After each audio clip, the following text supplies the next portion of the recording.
Pelajaran kelima, kisah para nabi. Kisah Nabi Zakaria alaihi salam. Kisah Nabi Zakaria alaihi salam. Kekuatan doa Nabi Zakaria alaihi salam. Kisah ini disebutkan beberapa kali dalam Al-Quran. Salah satunya dalam surat Maryam ayat 1 hingga 10. Diceritakan bahwa Nabi Zakaria dan istrinya telah lama menanti kehadiran seorang anak dalam pernikahan mereka. Sekian tahun berlalu, beliau berdoa dan belum dikabulkan oleh Allah. Meskipun begitu, Nabi Zakaria tidak berputus asa. Nabi Zakaria menikah dengan istrinya pada usia 30 tahun, sedangkan istrinya 20 tahun. Mereka berdua sangat mendambakan kehadiran seorang anak. Wahai istriku, semoga kita segera diberikan keturunan. Aku sangat mendambakan kehadiran seorang anak dalam kehidupan kita.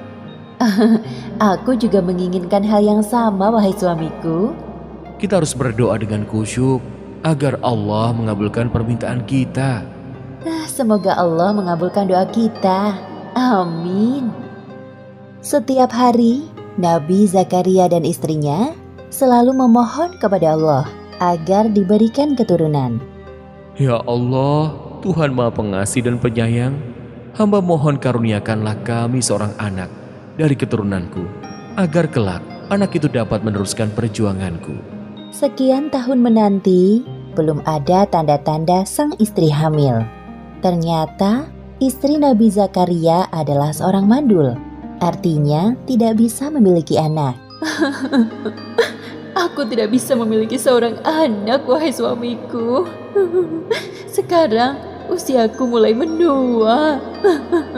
Bersabarlah wahai istriku, kita harus tetap berdoa kepada Allah. Aku yakin Allah memiliki rencana yang lebih baik dari rencana kita. Iya suamiku, aku akan terus berdoa. Meskipun doanya belum dikabulkan Allah, Nabi Zakaria tidak putus asa. Beliau terus berdoa dan selalu berprasangka baik kepada Allah. Doanya selalu sama, yaitu meminta agar diberikan keturunan. Tahun demi tahun berlalu sangat cepat.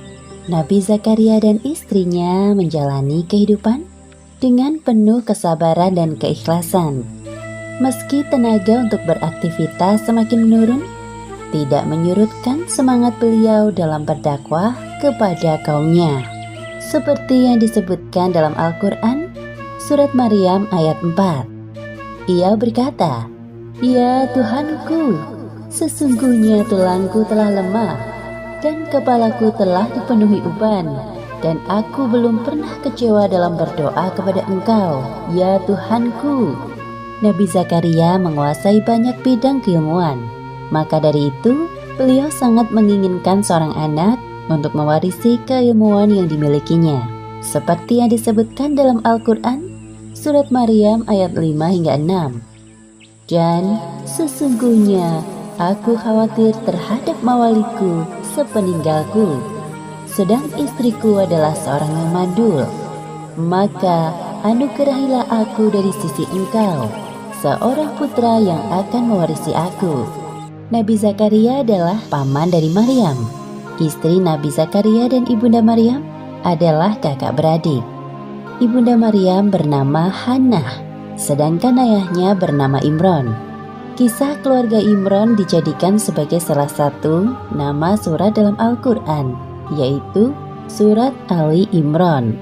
Pada saat Maryam masih dalam kandungan, Imron dan Hannah telah bernazar kepada Allah untuk menyerahkan anaknya kelak menjadi orang yang taat kepadanya. Namun, sang ayah yaitu Imron meninggal saat Maryam masih berada dalam kandungan ibunya. Setelah Maryam lahir dan dapat mulai berpikir, Hannah menyerahkan Maryam kecil dalam pengasuhan Nabi Zakaria. Pada suatu hari, Nabi Zakaria menemui Maryam remaja sedang duduk di mihrabnya. Beliau memperhatikan ada banyak makanan di dekat Maryam. Karena penasaran, Nabi Zakaria bertanya kepada Maryam. Wahai Maryam, dari mana kamu memperoleh makanan ini? Makanan itu dari sisi Allah. Sesungguhnya Allah memberi rejeki kepada siapa saja yang dikehendakinya tanpa hisab. Nabi Zakaria terkejut mendengar jawaban dari Maryam. Dari peristiwa itu timbul semangat besar dalam diri Nabi Zakaria. Sesampainya di rumah, dalam mihrabnya, beliau beribadah sambil menangis dan berdoa dengan suara merendah. Ya Allah, berilah aku dari sisi Engkau seorang anak yang baik. Sesungguhnya Engkau Maha Pendengar doa. Belum sampai Nabi Zakaria menyelesaikan ibadahnya, Allah mengabulkan doanya lewat perantara malaikat Jibril. Sesungguhnya Allah menyuruhku untuk menyampaikan kepadamu sebuah kabar gembira. Apa itu, wahai Jibril? Atas kesabaranmu dalam berdoa, Allah mengabulkan permintaanmu dengan balasan berkali-kali lipat. Pertama, Allah akan memberikanmu keturunan seorang anak laki-laki. Kedua, Allah memberikan nama Yahya kepadanya, yang mana belum ada seorang pun yang memiliki nama serupa.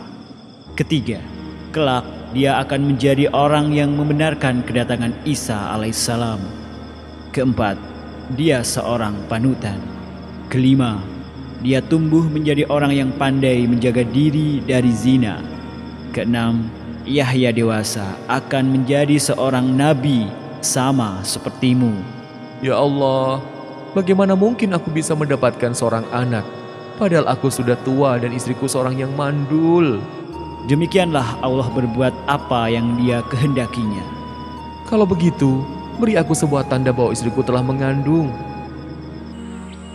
Allah berfirman, tandanya bagimu, kamu tidak dapat berkata-kata dengan manusia selama 3 hari kecuali dengan isyarat.